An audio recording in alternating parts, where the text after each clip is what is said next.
네, 안녕하세요. 성공처벌 시작 접정보센터 이남기입니다. 네, 안녕하세요. 한유진입니다. 네, 4월은 필기시험의 달이라고 해서 어제 바로 또 삼성 G사트 인적성 시험이 있었습니다.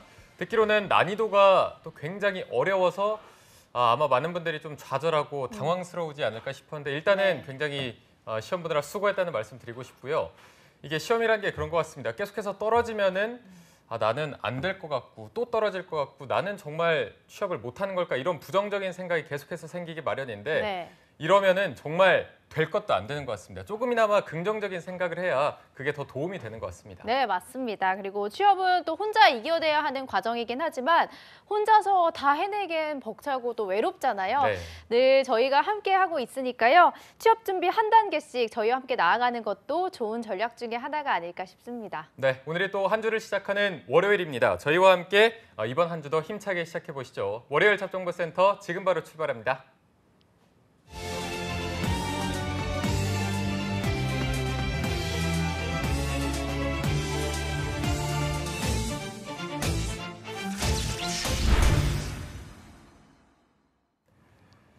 네, 취준생들에게 가장 적합한 취업 타이밍을 찾아 최고의 취업 역량을 펼칠 수 있도록 성공 취업의 맥을 짚어드리는 마감 임박 인적성 골든타임 시간입니다. 네, 탈락의 아픔, 두 번의 후회는 없도록 저희가 함께하겠습니다. 오늘은 은행권 채용에 있어서 필기시험의 실전 점검 시간을 가져볼까 하는데요. 네. 은행권이니만큼 이분을 빼놓을 수가 없습니다. 뱅쌤, 류수환 컨설턴트와 함께하겠습니다. 쌤, 안녕하세요. 안녕하십니까? 안녕하세요. 네, 또 쌤이 굉장히 오랜만에 나와주셨는데 일단 쌤이 나오신 만큼 은행권도 이제 4월을 맞아서 필기시험을 본격적으로 보게 될 텐데 지금 제자들 많이 좀 필기시험 보러 갔나요? 예, 은행권 중에서는 지금 농협은행하고 기업은행 두 군데가 지금 진행 중인데요. 지금 신한은행하고 우리은행은 지금 이제 채용 공고 아직 안 나왔고, 네. 농협은행은 최종 합격자 발표까지 났습니다. 이제 기업은행이 이번 주 토요일 돌아오는 토요일이죠. 기업은행이 토요일이고 농협은행 같은 경우에는 이제 합격자 발표가 다 나서 오늘부터 연수가 시작됐습니다. 바로 연수 시작인가요? 예, 그렇습니다. 지난주에 이제 최종 합격자 발표했죠. 우리 저랑 같이 준비했던 분들 중에서는 제가 이번에 좀 인원을 좀 많이 좀 늘리려 그랬는데 저 합격자 수를요. 제 목표대로 조금 미달한 수준으로 마쳤습니다. 다들 준비는 잘 돼가고 있나요? 그렇죠. 지금 이번 주에는 준비하시는 분들이 대부분 이제 기업은행 때문에 많이 바쁘실 거예요. 네. 최종 이제 마지막 한 주니까 지금 기업은행 필기시험 보는 분들이 한 10,000명이 넘어갈 것 같은데 그분들은 이번 한 주 꼭 화이팅 하셔야 될 것 같습니다. 네, 네. 알겠습니다. 그럼 오늘 방송을 토대로 마지막 한 주 힘내시면 좋을 것 같은데 아직 상반기 서류 전형을 통과하신 분들에게는 지금이 마지막 피치를 올려야 할 시기가 아닌가 싶습니다. 현재 은행이나 금융권 채용 상황은 어떤지 먼저 신세미 캐스터가 준비했습니다. 네, 국내 주요 은행들의 상반기 채용이 시작이 됐습니다. 올해 상반기에만 약 1,500명 정도의 신입 행원을 선발할 것으로 예상이 되는데요. IBK 기업은행과 NH농협은행이 채용을 시작을 했습니다. 자세한 내용 화면으로 만나보시죠. 네, 먼저 기업은행은 220명 채용 예정이고요. 서류 발표 났습니다. 그리고 필기시험이 4월 20일에 예정이 돼 있고요. 농협은행 6급 같은 경우는 이미 최종 발표가 났고요. 농협 중앙회 5급은 현재 지금 서류 발표 4월 24일 그리고 필기시험은 4월 28일에 예정이 되어 있습니다. 또 건강보험공단 같은 경우는 512명을 채용할 예정인데요. 서류 발표가 5월 9일에 예정이 되어 있고요. 필기시험 같은 경우는 5월 18일에 예정이 되어 있습니다. 그리고 국민연금공단 같은 경우는 223명 채용할 예정인데요. 역시 서류 발표 5월 3일에 예정돼 있고요. 필기시험은 5월 17일에 예정이 되어 있습니다. 아직 시중 은행들의 채용 공고가 다 나지 않았는데요. 현재 지금 채용 비리로 인해서 금융권의 채용 시장에 필기시험의 중요성이 높아지고 있습니다. 변별력을 높이기 위해서 계속해서 난이도가 높아질 것으로 예상되는데요. 필기시험 합격 전략 뱅쌤과 함께 살펴보겠습니다.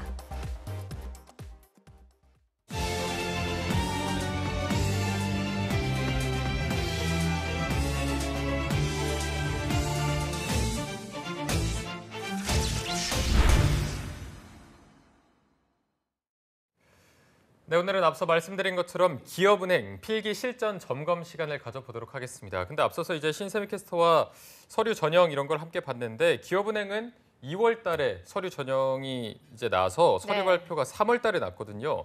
약 한 달 정도 이제 필기 시험까지 기간이 있는 것 같은데 유독 좀 늦은 편인 것 같아서 뭐 따로 이유가 있나요? 그렇죠. 2월 28일인가 그때 이제 채용 공고가 떴습니다. 네. 그래서 3월 15일까지가 이제 우리 취준생들이 자기소개서를 작성해서 제출을 마감을 했는데요. 그 발표가 서류 합격자 발표가 3월 28일 날 났습니다.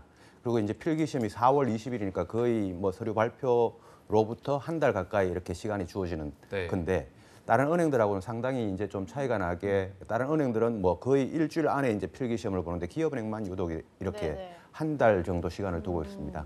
그래서 우리 취준생들을 제가 한 달 가까이 이렇게 쭉 계속 그 곁에서 이제 모니터링을 이렇게 해보면 학생들이 되게 피곤해합니다. 좀 빨리 시험 봤으면 좋겠다. 아, 뭐 이렇게 한다고 뭐 나아지는 것도 없는데 빨리 시험 보고 뭐 합이든 불이든 빨리 좀 결과가 나왔으면 좋겠다. 이런 좀 지루해하는 이런 경향이 있으니까 우리 그럼에도 불구하고 이제 기업은행은 또 이럴 겁니다. 그 학생들한테 좀 공부할 수 있는 시간을 좀 많이 주고 싶다.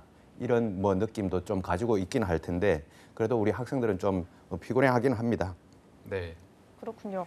그러면 이번에는 얼마나 많은 지원자들이 필기 시험을 보고 얼마나 탈락하는지 되는지도 짚어주시죠. 그렇죠. 그 기업은행이 이렇게 하고 있는 우리 취준생들에게 공부할 수 있는 시간을 충분히 주겠다라는 이런 의도는 참 괜찮은데 이 학생들이 보통 이제 이번에 몇 명 정도가 이제 시험을 보냐면 총 한 2만 명 가까이 지원을 했을 겁니다. 기업은행이.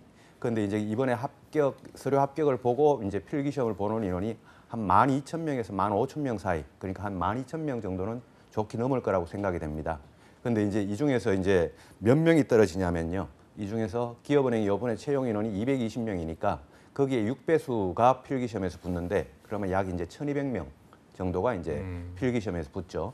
그러면은 이제 12,000명에서 1,200명 정도가 붙으니까 거의 한 10,000명 이상이 이제 필기 시험에서 떨어집니다. 네. 그래서 특히 이제 이번 여기 좀 문제가 되는 이유가 문제라고 표현하기는 좀 그렇습니다만은 한 달 동안 우리 취준생들이 2만 명 가까이가 한 달 동안 필기 시험을 공부를 했는데 결국 떨어지는 인원이 10,000명이 넘고 그중에 이제 붙는 인원은 1,200명밖에 안 되다 보니까 떨어진 우리 10,000명이 넘는 우리 취준생들의 어떤 상실감, 탈락감, 이 탈락에 따른 상실감, 이 한 달 동안 진짜 열심히 했는데 그럼에도 불구하고 떨어지니까 차라리 이제 좀 시간을 좀 적게 주고 그냥 떨어지면 뭐 그 사이에 다른 시간 동안 또 다른 준비를 또 할 수 있는데 그렇죠. 이 한 달 동안 기업은행만 위해서 계속 준비를 했는데 이 10,000명이 떨어져 버리니까 거기에서 오는 상실감이 좀 큰 것 같아서 요 제도는 조금 문제가 있는 것 같고 뭐 그럼에도 불구하고 이 1,200명밖에 이제 안 붙으니까 우리 이 기업은행 준비하시는 분들한테는 이번 주 돌아오는 이 필기 시험, 이 공포의 필기 시험이죠. 네. 10,000명이 떨어져야 되니까요. 거의 경쟁률이 뭐 6명, 7명 중에 6명이 떨어지고 1명이 붙는 꼴이니까 되게 우리 학생들의 입장에서는 좀 불편한 또는 뭐 좀 어려운 시험이 될 것 같습니다. 네. 그러면 기업은행 말고 다른 은행들은 필기 시험에서 좀 많이 붙여주는 편인가요? 그렇진 않습니다. 대부분 은행이 다 그렇습니다. 대부분 은행이 서류에서 지금 많이 붙이기 때문에 그러니까 자기소개서 과정, 그러니까 서류 전형 과정에서 많이 붙여서 필기시험 기회를 많이 주다 보니까 필기시험에서 이제 많이 떨어뜨려야 네. 1차 면접에 가는 학생들 수가 동일하게 균질해집니다. 그 1차 면접에 가는 학생들의 수를 이 동일하게 만들기 위해서는 서류 전형에서 떨어뜨리든지 필기시험에서 떨어뜨리든지 둘 중에 하나는 떨어뜨려야 되는데 지금은 과거에는 이제 서류 전형에서 많이 떨어지는 이런 시스템을 썼다면 지금은 이제 필기 시험에서 많이 떨어지다 보니까 기업은행뿐만 아니라 다른 은행도 대부분 필기 시험이 악마의 코스입니다. 악마의 코스. 네, 그럼 그 악마의 코스가 지나면 그 다음 전형은 어떤 건지도 알려주시죠. 그렇죠. 기업은행은 이제 이번 주 돌아오는 그 주말에 필기 시험을 보시죠. 그러면 그 다음 주에 이제 바로 발표가 납니다. 그러면 이제 4월 29일 아마 그 주가 월요일쯤 될 것 같아요. 그 4월 29일이 있는 그 주부터 시작해서 5월 한 5일까지 요 일주일, 5월 첫 주까지 요때 1차 면접을 볼 겁니다. 그리고 이제 1차 면접이 그리고 바로 일주일 있다가 발표가 나고 최종 면접만 남겨놓고 있겠죠. 그러면 최종 면접 발표는 대충 6월 한 10일 전후, 6월 10일 전후가 최종 면접 결과, 그러니까 최종 합격자 발표가 그때 날 것 같습니다. 네, 뭐 2월 달부터 6월까지 정말 긴 여정이 될 것 같은데 일단은 이번 주 필기 시험에 집중을 해야 될 것 같습니다. 그래서 기업은행의 필기 시험은 어떤 특징이 있는지 먼저 짚어주시죠.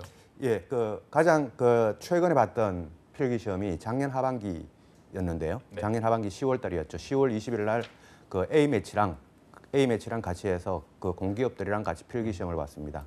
그때 기업은행은 항상 이제 NCS 그러니까 직업기초능력이라고 하는 이 NCS와 그다음에 직무기초능력 이제 이 직무기초능력이 경제금융 상식 쪽인데요. NCS가 60문제 그리고 상식 문제가 40문제 총 100문제를 봤습니다. 100문제를 보고 시간은 120분 정도였던 것 같습니다.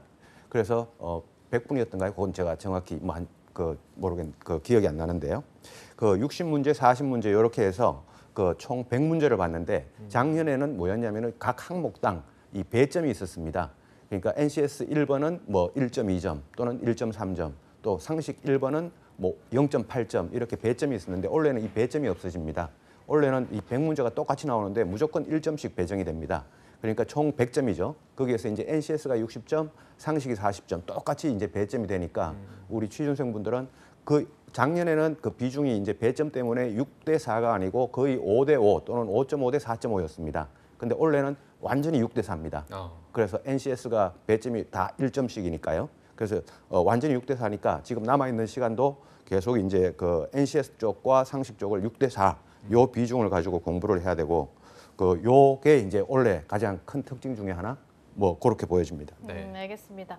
기업은행 필기시험이 직업 기초능력 그리고 직무 기초능력으로 구성이 된다고 말씀을 해주셨는데 비중이 NCS가 60 그리고 경제, 금융, 상식이 40이어서 NCS가 비중이 더 높은데 그만큼 난이도도 조금 더 높다고 볼 수 있을까요? 그렇죠. 난이도는 또 이제 별개의 문제인데요. 학생들 작년 하반기에도 학생들한테 작년에도 NCS가 비중이 조금 높았지만 난이도는 어땠냐라고 학생들한테 물어보면 난이도는 상식 문제, 상식 쪽이 약 10점 만점에 7점이나 8점, 그러니까 7에서 8 정도.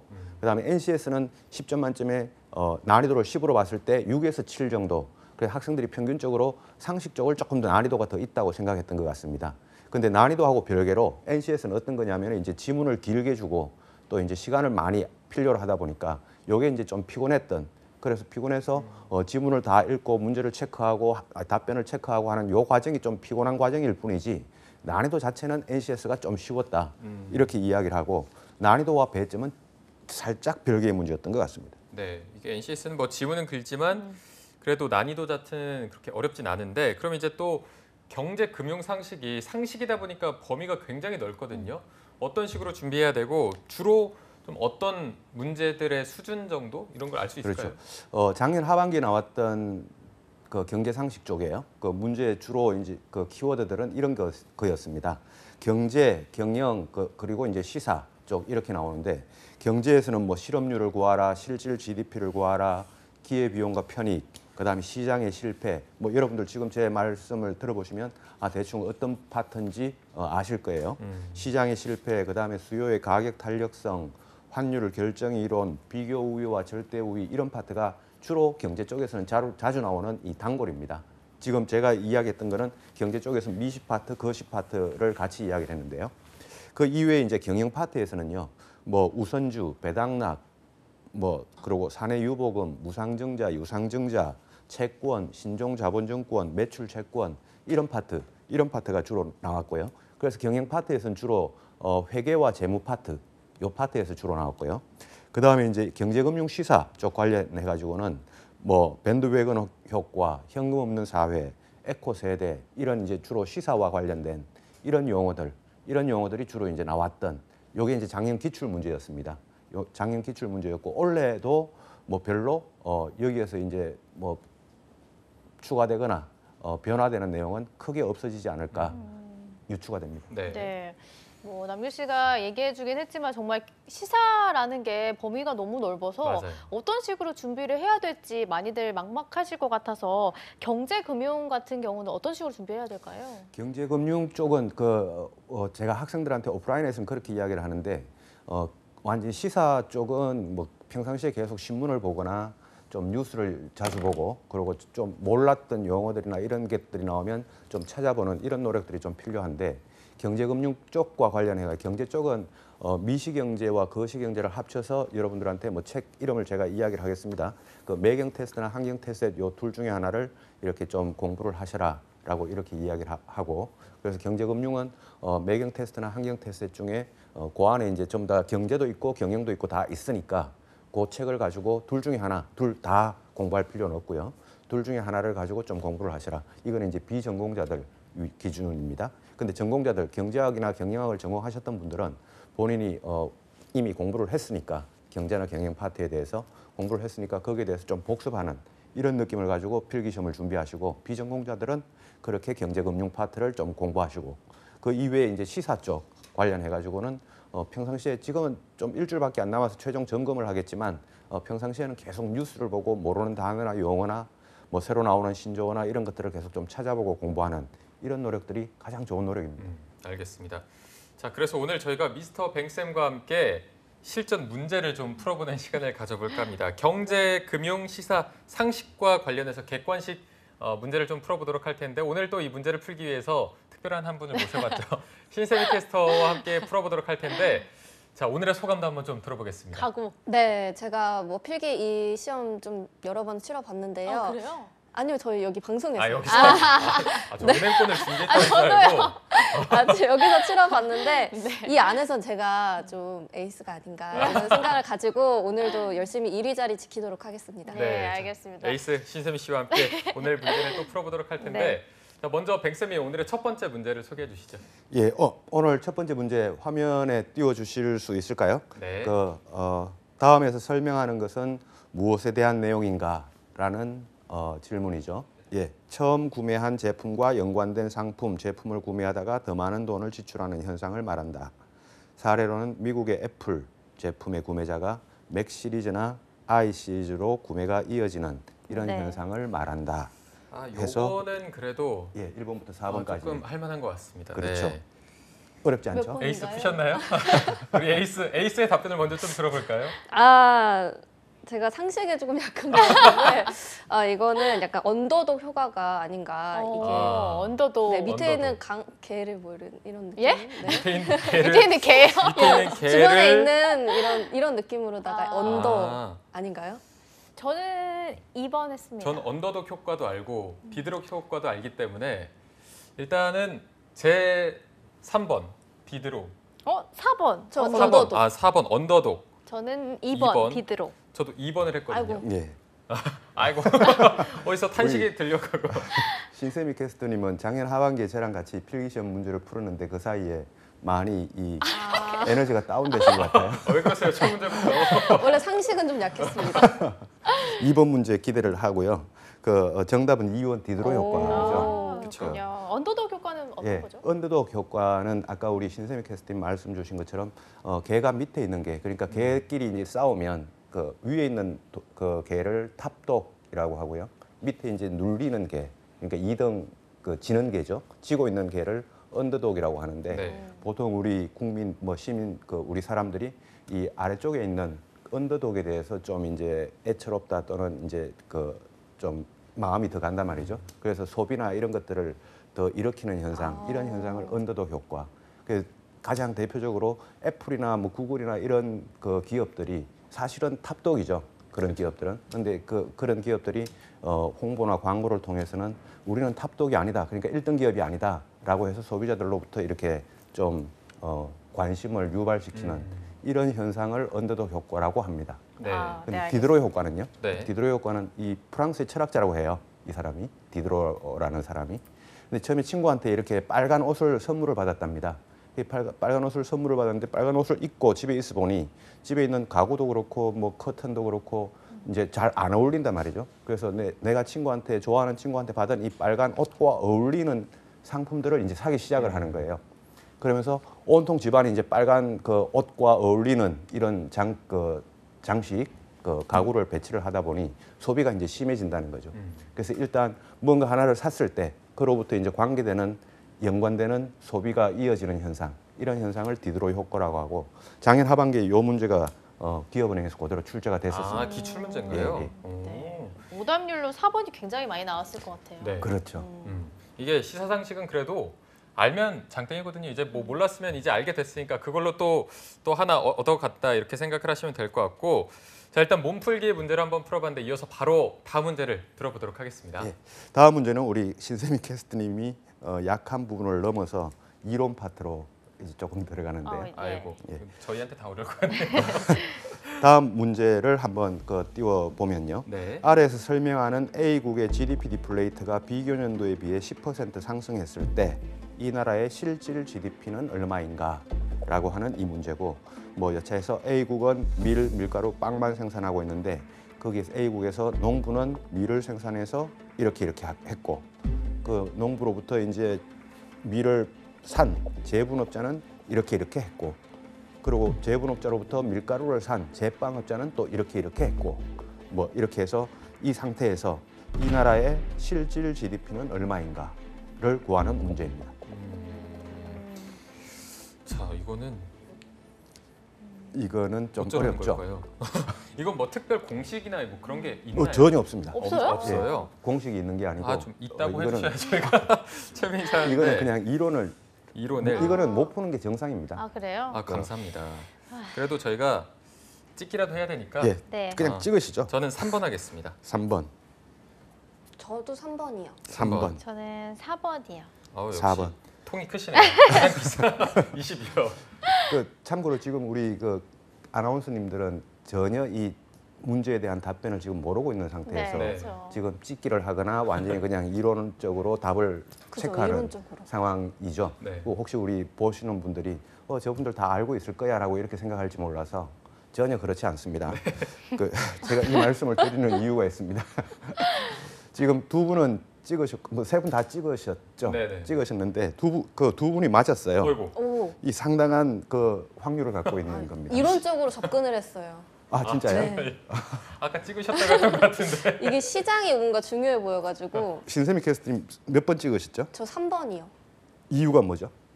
뭔가 시장에 판매하는 게 GDP에 영향이 있는 것 같아서 더해가지고 근데 10%가 있어서 뭔가 원래는 계속 20억? 뭔가 뭔가 뭔가 찍었다는 이거 말을 되게 멋있게 하고 있는 것 같은데. 맞습니다. 정답은 3번입니다. 네네. 그 이론이 어떻게 되는지 설명해 그렇죠. 주시죠. 준비된 화면이 있을 텐데요. 네. 어, 이어드릴게요. 먼저 이 문제를 풀려면 몇 가지 개념을 좀 알아야 됩니다. 네. GDP 디플레이트라고 하는 개념을 알아야 되는데 우리 뉴스나 신문을 보면 자주 나옵니다. GDP 디플레이트라고 하는 게. 이 GDP 디플레이트는 실질 GDP를 분모로 하고 명목 GDP를 분자로 했을 때 그러니까 명목 GDP 나누기 실질 GDP를 한 게 GDP 디플레이트입니다. 그래서 일단 이 문제를 풀려면 GDP 디플레이트가 10% 상승했다고 하니까 명목 GDP와 실질 GDP 둘 중에 하나를만 풀면 나머지 하나가 이제 자동으로 나오는 거죠. 그래서 이 나라의 명목 GDP를 이제 먼저 구해 봐야 되는데 아까 우리 신세미 캐스터님 말씀 주신 것처럼 시장에 팔았던 부가가치의 최종 생산물의 합을 구하거나 아니면 그다음 생산자나 그다음 제조 가공업자에 넘기는 부가가치의 합을 구하거나 두 가지 방법을 가지고 이 GDP, 명목 GDP를 구할 수 있습니다. 그래서 이제 시장에 내다 판 그 최종 생산물의 합을 구해 보면 농부가 시장에 판매한 게 이제 2억 원이고 제분업자한테 1억을 팔았단 말이죠. 제분업자한테 판 거 이거는 중간 생산 과정이니까 이거 빼고 시장에 팔았던 2억. 그다음에 제분업자가 또 시장에 팔았던 거를 보면 3억이 나옵니다. 그래서 제분업자가 팔았던 3억, 그리고 제빵업자가 팔았던 17억. 이 세 가지를 시장에 팔았던 걸 더해 보면 이게 22억이 나오죠. 네. 그래서 이 명목 GDP가 22억이라는 걸 계산을 해내면 이제 실질 GDP는 바로 나오죠. 이제 아까 GDP 디플레이트는 명목 GDP 나누기 실질 GDP다 했으니까 GDP 디플레이트가 이 나라가 10%가 상승했단 말이죠. 10% 상승은 분모가 X, 분자는 22. 그러니까 분모는 당연히 20이 되어야 이제 정상인 거죠. 그렇게 해서 GDP 디플레이트에 대한 개념 그리고 명목 GDP라는 거를 계산하는 개념을 알고 있냐라는 문제가 나왔고 이 문제 또한 작년 하반기에 실제로 기출됐던 기업은행에서 나왔던 문제입니다. 네. 이거는 뭐 이론만 알면은 쉬운 문제에 속하나요? 그렇죠. 이 GDP 디플레이터와 그 GDP 명목 GDP라는 요것만 알면 이 문제를 계산할 수 있는데 요거를 모르고 갔던 분들은 이거는 완전 찍고 나왔어야 되는 거죠. 네. 이거 저도 뭐 찍고 나서 굉장히 좀 찝찝하긴 한데 다음 문제 좀 풀어볼 수 있기를 기도해 보면서 다음 문제도 바로 좀 소개해 주실까요? 네. 다음 문제를 또 한번 가보면요. 이번에는 조금 이제 지금 시사 쪽 봤고 경제 쪽을 봤으니까 경영 쪽에서 나오는 문제 유형을 한번 보겠습니다. 그 다음 문제는 한번 띄워주시면요.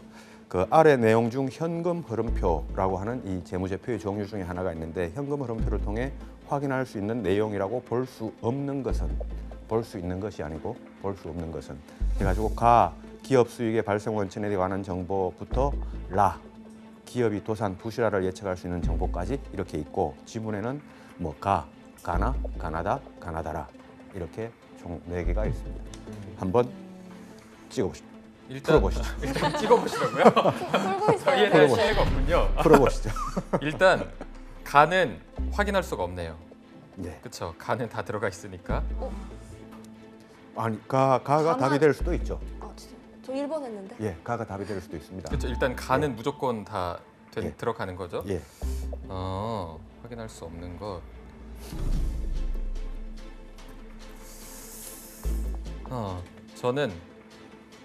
저는 3번 하겠습니다. 예. 풀으셨나요? 찍으셨나요? 1번으로 오시죠. 세미 씨 1번. 네. 모르겠다. 아무거나 찍어보시죠. 1번으로 오시죠. 1번이요. 네, 1번이요. 세미 씨 따라갈게요. 예. 이번에는 이 세 분이 작년 기업은행 하반기에 필기시험을 보러 갔다면 아이고. 기업은행 다 떨어졌어요. 다 틀렸군요. 예, 이번엔 다 맞추지 못하셨습니다. 네, 몇 아이고. 번이죠? 예, 정답은 4번입니다. 4번. 네 개 다 다 확인할 수 없고. 보통 이런 문제가 잘 안 나오죠. 그러니까 약간 그 가나다라 이 중에 지저분한 하나는 문제로 가네요. 지저. 당황하셨나요? 예, 뭐 이 문제가 작년에 실제로 기출됐던 문제인데요. 네. 네. 우리 출제하신 분이 누군지 모르겠지만 출제하신 분의 그 존엄성을 생각해서 지저분하다는 표현은 제가 쓰진 않겠지만 네. 문제가 보통 이런 문제가 잘 안 나오고 그래도 4개 중에 하나는 맞는 거가 나오고 네. 1개나 2개나 이렇게 나오는데 이 4개가 다 틀려버리면 우리 학생들로서는 조금 당황한 그쵸. 보통 4번을 찍기가 쉽지가 않거든요. 네. 네. 보통 1번이나 2번이나 3번을 찍는 게 정상인데 그 함정을 파고 이 4번을 정답으로 이렇게 만들어 놓았던 문제가 나왔었습니다. 이게 실제로 작년에 하반기에 기업은행 나왔던 거죠. 네. 이제 여기에 대해서 설명을 한번 드리면요. 현금 흐름표라고 하는 이 개념을 우리 또 그 취준생분들이 알아야 되는데 이 현금 흐름표는 경영학 파트에서 나오는 부분입니다. 회계나 재무 쪽에서 이제 가장 기초 쪽이죠. 그래서 현금 흐름표는 기업의 일정 기간 동안 현금의 흐름을 보여주는 유출입을 보여주는 그 표인데 풀이 과정을 보면 가 같은 경우에는 이제 기업 수익의 발생 원천에 대한 내용은 일단 알 수 없다. 그래서 일단 물론 답이 되는 거죠. 그 가 같은 경우. 그다음 나 같은 경우 부채와 배당금의 지급 능력에 관한 정보. 근데 부채의 지급 능력은 이 현금 흐름표를 보고 판단하는 게 아니라 그 회사의 자산이나 재무 상태표나 이 모든 과정을 보고 판단을 해야 되기 때문에 현금 흐름표에서만 나오지 않습니다. 현금 흐름표만 보고는 이걸 알 수가 없습니다. 그래서 자산이나 나머지 자산들을 보고 그렇게 판단을 해야 되고요. 그다음에 그 다음을 보면 기업의 현금성 자산의 구성 요소. 현금성 자산은 뭐 여러 가지가 있습니다. 당조자산이나 현금 예금이나 뭐 이런 것들이 있는데 현금성 자산의 구성을 알 수 있는 게 아니고 현금 흐름표가 현금의 구성만 알 수 있죠. 현금성 자산이 아니고요. 그 현금성 자산의 구성을 알 수 있다라고 한 이 지문도 그래서 틀린 거고요. 라 같은 경우에는 기업의 도산, 부실화를 예측할 수 있는 정보를 알 수 있다. 자, 요게 조금 이제 퀘스천이 될 수가 있는데 기업의 도산, 부실화를 예측할 수 있는 정보를 알 수 있다라고 이렇게 하면 확인할 수 있다라고 하면은 이거는 좀 곤란합니다. 만약 이걸 알 수 있다 그러면 기업이 도산할 수 하도록 그냥 가만 내버려 두는 은행이나 금융회사가 없겠죠. 다 예측을 하겠죠. 근데 이거를 예측을 하려고 노력은 하지만 은행이나 뭐 금융회사들이 이걸 알려고 예측을 하려고 노력은 하지만 그래도 알 수 없기 때문에 지금 기업의 도산이나 부실화를 예측할 수 있는 정보를 알 수 있다라고 한 이 지문도 옳은 지문은 아니다라고 이렇게 이제 그 판단이 되는 거죠. 그래서 가부터 라까지 다 현금 흐름표를 통해서 알 수 있는 정보는 없다. 그래서 경영학에서는 이런 문제가 실제로 작년에 나왔었습니다. 네, 그렇군요. 이것도 기출 문제군요. 그렇습니다. 여기까지가 이제 기출. 네. 네, 저희가 지금까지 기출 문제를 살펴봤는데 오늘 뱅쌤이 오셨으니까 필기시험 고득점을 위해서 이번에 예상 문제를 가져오셨다고 해요. 예, 가지고 와야 되겠죠. 제가 한두 개 정도 가지고 왔는데 시간이 되는 대로 한번 공부해 보겠습니다. 네. 처음에 제가 가지고 왔던 거는 이제 시사 쪽입니다. 화면을 한번 보시면요.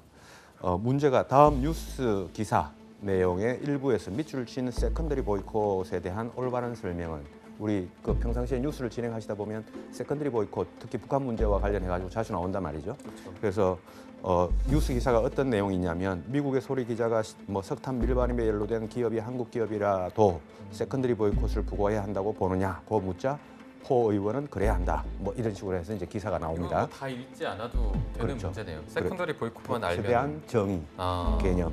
그래서 1번부터 4번까지가 있는데 네. 한번 세컨더리 보이콧에 대해서 정확한 개념이 뭔지 한번 맞춰보시죠. 네. 네. 전 풀었습니다. 예, 역시 아, 역시라고 하시면 또 부담이 부담인데 혹시 다 푸셨나요? 네. 예. 왜 제 거 보시죠? 풀었어요. 그럼 다 같이 한번 대답을 해볼까요? 네. 자, 하나, 하나, 둘, 둘, 셋. 1번. 모두 정답입니다. 와, 역시 드디어. 역시 우리 한국지극방송 연합뉴스는 짱입니다. 감사합니다. 예, 1번이 정답이죠. 우리가 세컨더리 보이콧이라고 하는 이 용어 개념을 우리가 자주 듣습니다. 그런데 그럼에도 불구하고 만약에 이 지금 지문을 봤을 때 여러분들이 그래도 내가 정확한 개념은 잘 모르겠네 라고 하는 이런 분들이 혹시 있다면 평상시에 뉴스나 신문을 잘못 보셨던 거예요. 평상시에 이런 용어들이 나왔을 때 꼭 찾아보셨어야 됩니다. 아까도 제가 말씀드렸지만 평상시에 모르는 뉴스 기사 용어들을 꼭 찾아보면서 공부를 해나가자. 그래서 1번을 보면요. 이렇게 나옵니다. 제재 대상 국가와 거래를 하는 제3국에 대해서 제재하는 행위를 말한다. 예를 들어서 북한을 예를 들면은요. 미국과 북한을 예를 들면 미국에서 북한을 직접적으로 제재하는 게 아니라 북한과 거래하는 예를 들어서 베트남이나 중국이나 뭐 이런 나라들을 간접적으로 미국이 제재하는 이런 제재 행위를 세컨더리 보이콧이라고 합니다. 혹시 정확하게 모르셨던 분들은 오늘 기회를 통해서 좀 명확히 이해하시고 네. 이런 식의 문제가 나올 수 있다는 겁니다. 나온다는 건 아니고요. 네, 이 문제 나왔으면 좋겠네요. 그래도. 네. 네, 오늘 이렇게 필기시험 기출문제 그리고 예상 문제까지 저희가 짚어봤는데 앞으로 필기시험 기업은행 필기시험 5일 정도 앞두고 있습니다. 네. 취준생들이 어떤 플랜을 가지고 준비해야 할지 뱅쌤이 알려주시면 좋을 것 같습니다. 예, 이제 필기시험이 이번 주말이니까 오늘이 월요일이죠. 5일 남았습니다. 5일 동안 우리 취준생분들이 하셔야 될 거는 지금은 이제 최종 점검이고 그 다음에는 선택과 집중입니다. 이거는 좀 아니겠다라고 싶으면 과감히 버려야 되고요. 이쪽은 좀 나올 확률이 많다라고 하는 거는 좀 더 집중적으로 공부를 하는. 그래서 선택과 집중을 제가 추천을 드리고 특히 제가 지금 몇 가지 테마를 좀 알려드리겠습니다. 몇 가지 키워드를 알려드리면 요 분야에서는 그래도 출제가 자주 되니 요 분야에 대해서는 좀 더 공부를 깊이 있게 선택과 집중을 통해서 해보시라. 뭐 아까도 우리가 뭐 그런 말씀 잠깐 드렸습니다만은 뭐 경제활동인구, 총인구, 생산가능인구, 실업자, 취업자 주고 실업률을 구하라. 뭐 고용률을 구하라. 이 나라의 경제활동 인구는 이라고 하는 이런 유형. 그다음 두 번째는 경영학에서 퍼, EPS, BPS, BPR 나오는 뭐 우리 취준생분들은 다 알 겁니다. 이쪽 파트에 대한 문제. 세 번째는 무역 쪽에서 비교 우위, 절대 우위 나오는 요 문제. 네 번째는 수요의 가격 탄력성, 역시 미시경제학이죠. 그다음 다섯 번째는 환율 결정에서 구매력 평가설과 이자율 평가설 요 부분. 그다음 여섯 번째는 화폐와 금융 쪽에서 통화 성수, 화폐 유통 속도 이 계산하는 문제입니다. 그리고 일곱 번째는 GDP 디플레이트. 아까 풀어봤던 그런 문제죠. 요 파트가 그래도 자주 나오니까 좀 깊이 있게 공부하시라라고 말씀드리겠습니다. 네, 또 좀 집중해야 될 부분까지 짚어주셨는데 마지막으로 이제 기업은행을 준비하는 분들에게 신의 한 수까지 부탁드리겠습니다. 예, 다시 또 일주일밖에 안 남은 우리 기업은행. 작년 하반기에 이랬습니다. 모르는 문제를 찍고 나와서 틀리면 감점은 없다라고 했습니다. 이 말은 뭐냐면 우리 취준생들이 시험 보러 갔을 때 모르면 찍고라도 나와야 되겠다라는 이 생각을 가질 수 있다는 거죠. 올해도 마찬가지입니다. 찍고라도 나오면 됩니다. 물론 안내에 따라야 되겠지만요. 찍고 나올 때 어떻게 풀어야 되냐면 문제 푸는 순서가 중요합니다. 제일 어려운 건 마지막 어려웠던 항목들 이 문제들을 뒤로 밀어놓고 나중에 찍을 수 있으니까요. 뒤로 밀어놓고 쉬운 거 먼저 푸는 요 전략으로 필기시험을 좀 봐야 될 것 같습니다. 알겠습니다. 자, 오늘 도움 말씀 주신 백쌤 그리고 문제를 함께 풀어준 신세미 캐스터 두 분 고맙습니다. 고맙습니다. 고맙습니다.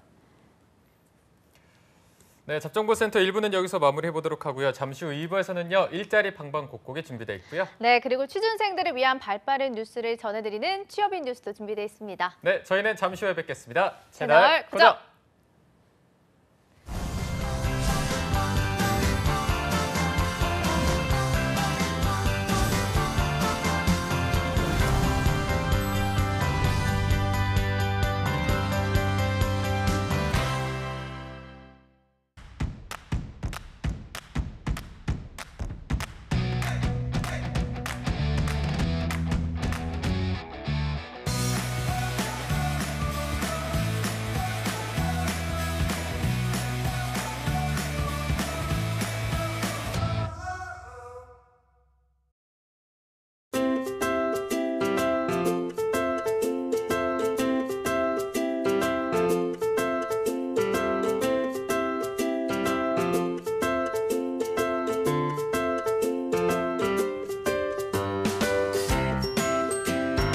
반칙과 특권 마침표, 변화의 시작.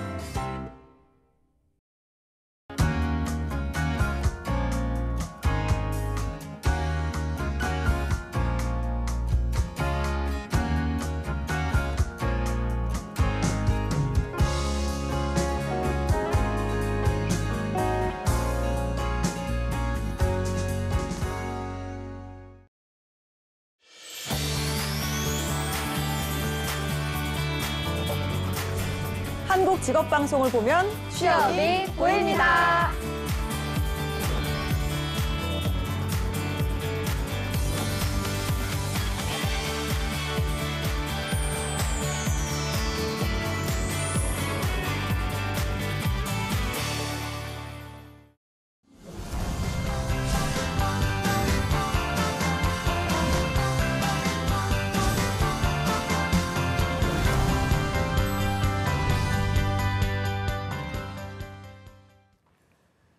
네, 성공처럼 시작 잡정보센터 2부의 문을 또 활짝 열어봤습니다. 저희가 2부에서는요. 전국 각지의 생생한 채용 소식을 발빠르게 만나보는 일자리 방방곡곡이 준비되어 있고요. 네, 그리고 취준생들이 꼭 알아두면 좋을 뉴스들만 골라서 전해드리는 취업인 뉴스도 준비되어 있는데요. 먼저 일자리 방방곡곡부터 바로 만나보시죠.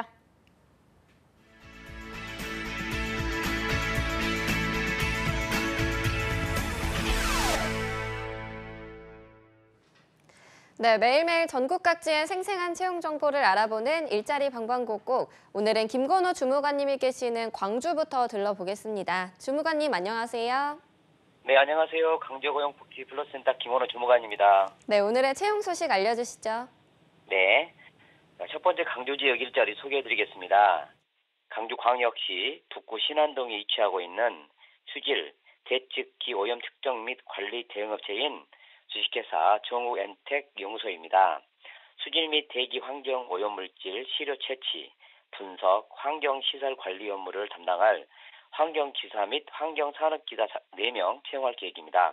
지원 자격은 2년대 졸업 이상 학력과 신입 및 경력지 상관없이 지원 가능합니다. 환경학 전공자, 대기, 수질 관련 환경기사나 산업기사 자격증 소지자 우대한다고 합니다. 급여는 경력에 따라 연 2,500만 원부터 3,200만 원까지 차등 지급됩니다. 접수 마감은 4월 24일까지입니다.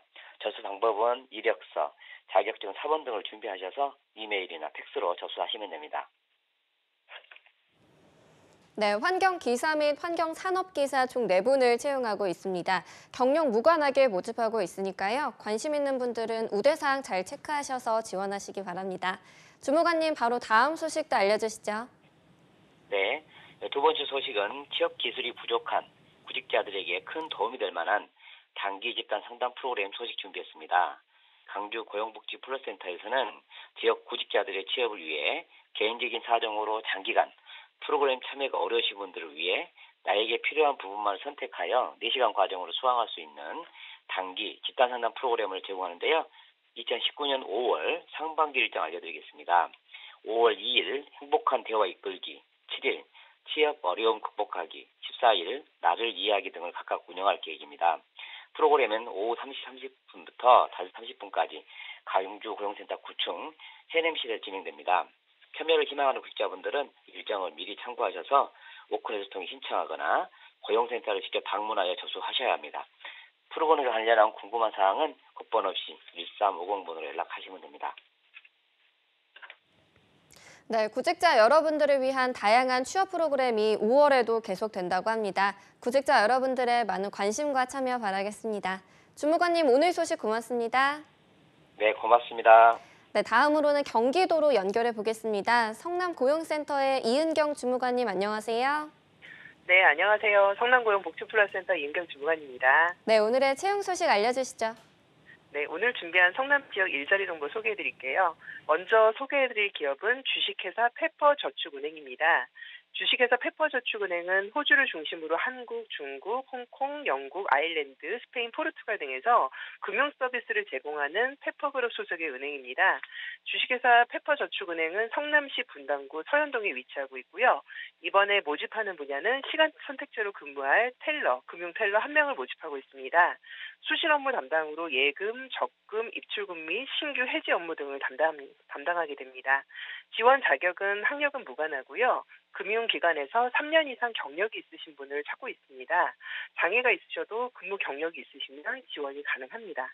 복리후생제도로는 교육비 지원, 자녀 학자금, 직원 대출 제도를 운영하고 있습니다.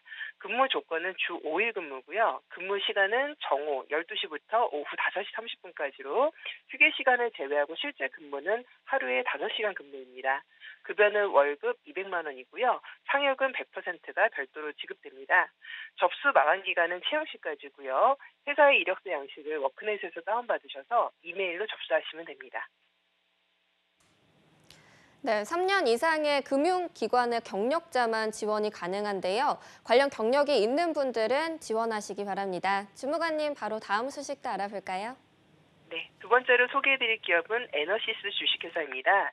에너시스 주식회사는 PCB 수리, 벨트 스케일, 분진 억제 장비 등 계측 제어 장비를 제조하는 기업이고요.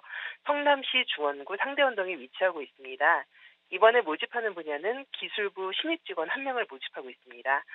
전자 회로카드 관련 회로 분석 및 전자카드 점검 장비 운용, 회로 이해 및 회로 설계를 담당하게 됩니다.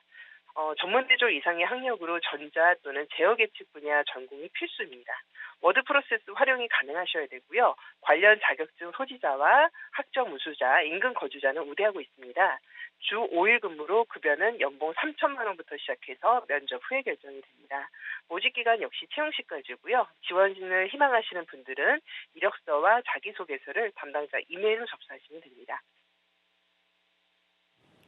네, 기술부 신입 직원 1분을 채용하고 있습니다. 관심 있는 분들은 지원 자격과 우대사항 잘 체크하셔서 지원하시기 바랍니다. 주무관님, 오늘 소식 고맙습니다. 네, 고맙습니다. 네, 다음으로는 이 남양주 일자리센터의 고영선 주무관님 연결해 보겠습니다. 주무관님, 안녕하세요. 네, 안녕하세요. 남양주 일자리센터 고영선입니다. 네, 오늘 남양주에는 어떤 소식이 준비되어 있나요? 네, 첫 번째 알려드릴 소식입니다. 남양주시 오남읍 경복대로에 소재한 버스 회사인 태산운수에서 노선버스 운전원 10명을 모집합니다. 태산운수에서는 버스 노선 실무 과정을 무료로 견습을 받을 수 있으며 지원 자격은 학력과 경력은 무관하고요. 일종 대형 면허와 버스 운전 자격증이 필수입니다. 연봉은 2,800만 원 이상으로 면접 후 급여 협의 가능하고 상여금이 별도로 있습니다. 접수 마감일은 6월 10일까지로 지원 의사 있으신 구직자분들은 남양주 일자리센터로 연락 주시면 보다 자세히 안내드리겠습니다. 네, 노선버스 운전원 총 10명을 채용하고 있습니다. 학력과 경력 무관하게 채용하고 있으니까요. 많은 분들 지원해 보시기 바랍니다. 주무관님, 바로 다음 소식도 알려주시죠. 네, 두 번째 소개해드릴 기업은 남양주시 화도읍에 위치한 강소기업으로 주식회사 신세기 유통에서 물류배송사원 1명을 채용합니다. 백화점에서 화장품과 생활용품을 판매하는 업체로 직종은 배송 납품 운전원이며 경력은 신입도 가능하고 연령은 35세까지 지원 가능합니다. 급여는 연 2,400만 원 이상으로 면접 후 급여 협의 가능합니다. 지원 의사 있으신 구직자분들은 남양주 일자리 센터로 연락 주시면 자세히 안내드리겠습니다. 네, 물류 배송사원 한 분을 채용하고 있습니다. 채용 시 마감되는 구직건이니까요. 관심 있는 분들은 빠르게 지원하시기 바랍니다. 주무관님, 오늘 소식 고맙습니다. 고맙습니다. 네, 지금까지 일자리 방방곡곡 전라도와 경기도의 채용 정보 알아봤습니다.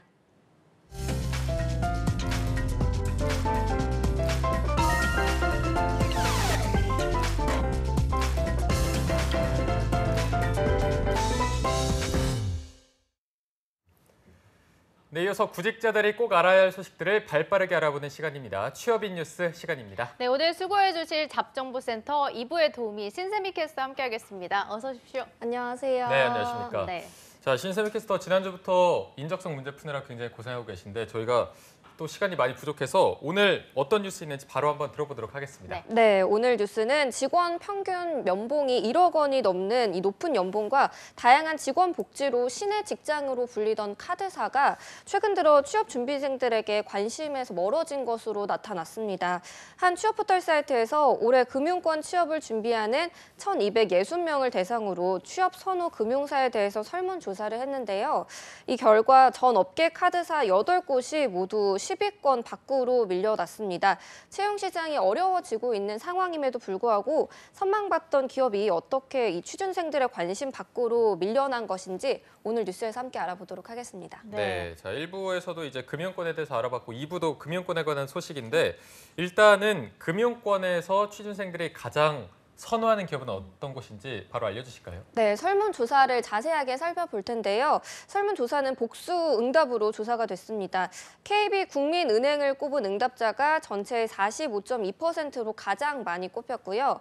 이어서는 IBK 기업은행, NH농협은행, 신한은행, 우리은행 등 은행들이 5위까지를 휩쓸었습니다. 또 삼성증권과 KB증권 등 증권사들도 10위권 안에 자리하면서 선호도가 높은 것을 확인할 수 있었습니다. 네. 이 취준생들의 관심도가 변한 건지 아니면 유지가 되고 있는 건지 전에도 비슷한 조사를 했었다고요? 네, 2년 전에도 같은 취업 포털 사이트에서 조사를 했었는데요. 함께 살펴보면 은행권들과 상위권을 나눠 가졌었던 카드사들은 올해 10위권 밖으로 모두 밀려난 모습을 확인할 수 있었습니다. 카드사인 KB국민카드는 4위를 기록했고요. 신한카드는 6위, 또 삼성카드는 7위에 선정이 됐었는데 현재는 모두가 밀려나 있는 것을 확인할 수 있었습니다. 네. 자, 이제 취준생분들이 기업을 고려할 때 가장 고려하는 게 연봉과 복지, 단연 이 부분일 텐데 일단은 뭐 카드사가 연봉도 좋고 복지도 좋았던 걸로 알고 있어서 인기가 많았었는데 혹시 뭐 이렇게 조사 결과를 보니까 연봉이 낮아지거나 복지가 좀 나빠졌거나 그런 면이 있는 건가요? 그런 면은 없었고요. 여전히 높은 연봉과 직원 복지 제도가 눈에 띄고 있었는데요. 금융권의 연봉을 살펴보자면 지난해 KB국민카드가 1억 400만 원, 신한카드가 1억 100만 원, 또 삼성카드는 1억 100만 원 등으로 평균 연봉이 1억 원대를 기록을 했습니다.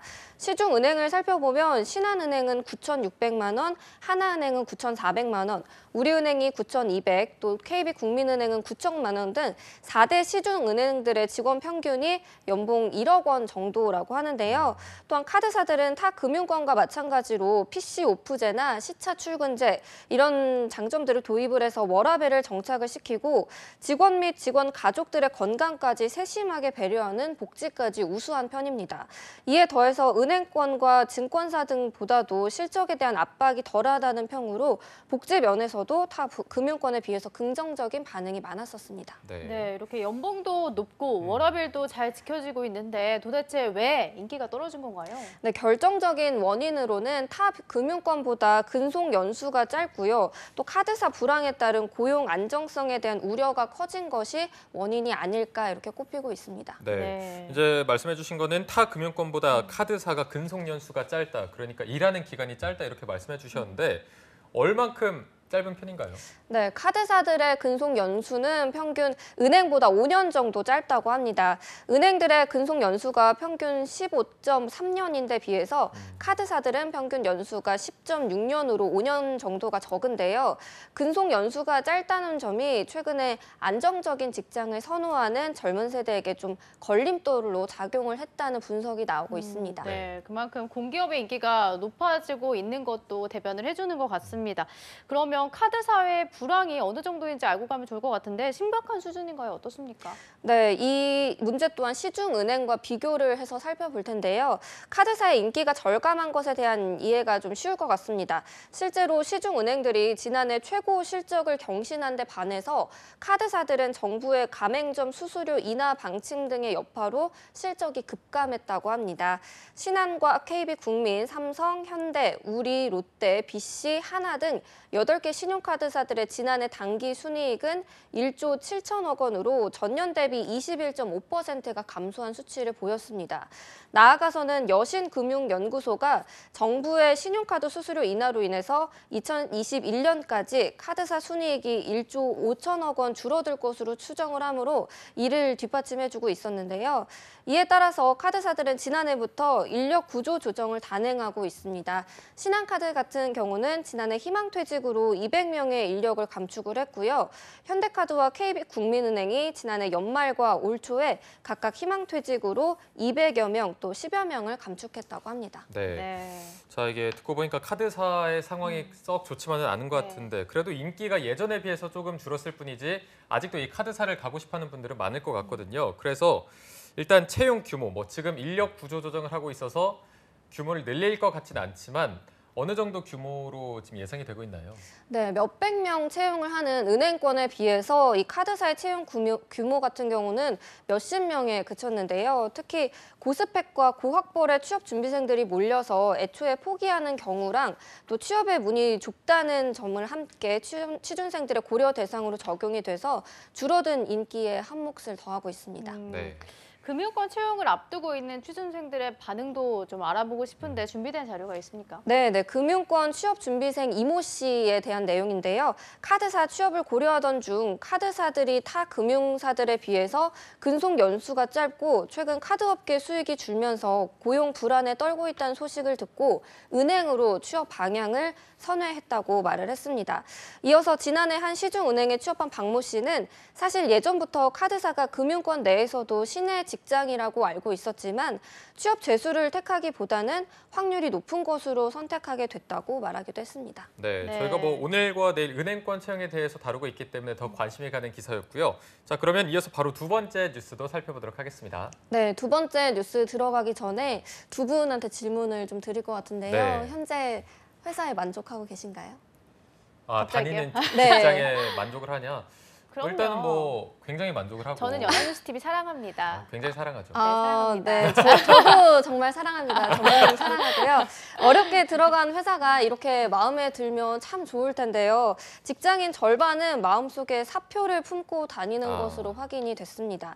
한 취업포털 사이트에서 직장인 1,206명을 대상으로 설문조사를 진행을 했는데요.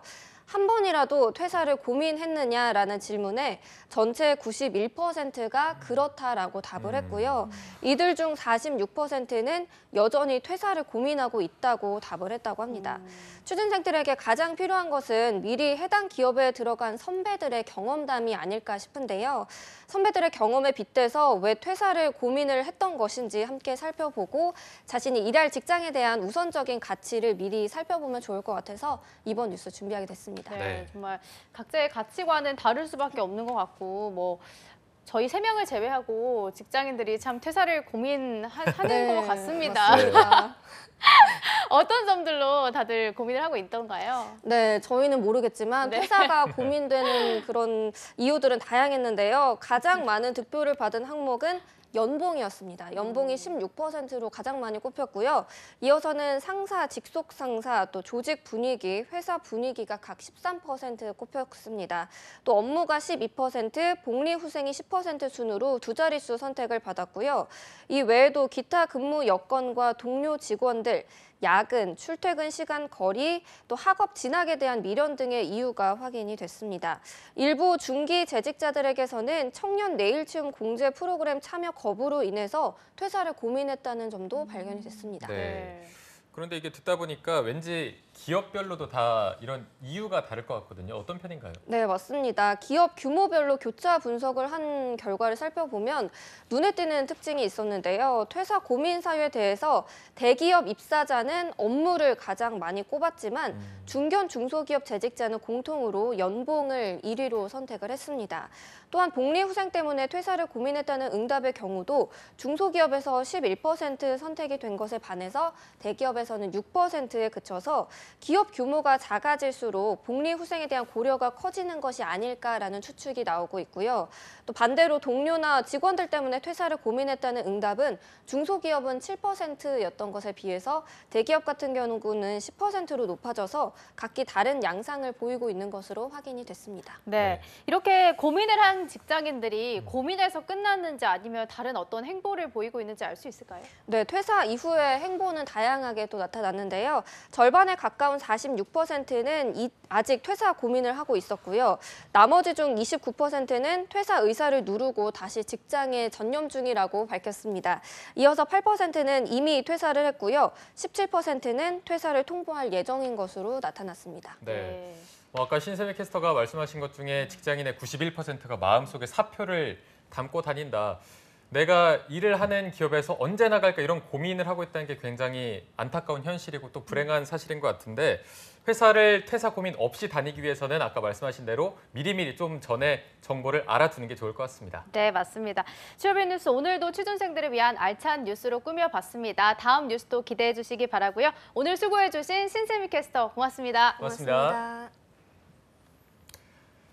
네, 잡정보센터 오늘 준비한 내용은 여기까지고요. 내일도 뱅쌤과 함께 농협은행 필기 분석을 이어가 보도록 하겠습니다. 네, 저희는 내일 오전 10시에 웃는 얼굴로 찾아뵙겠습니다. 여러분 고맙습니다. 고맙습니다.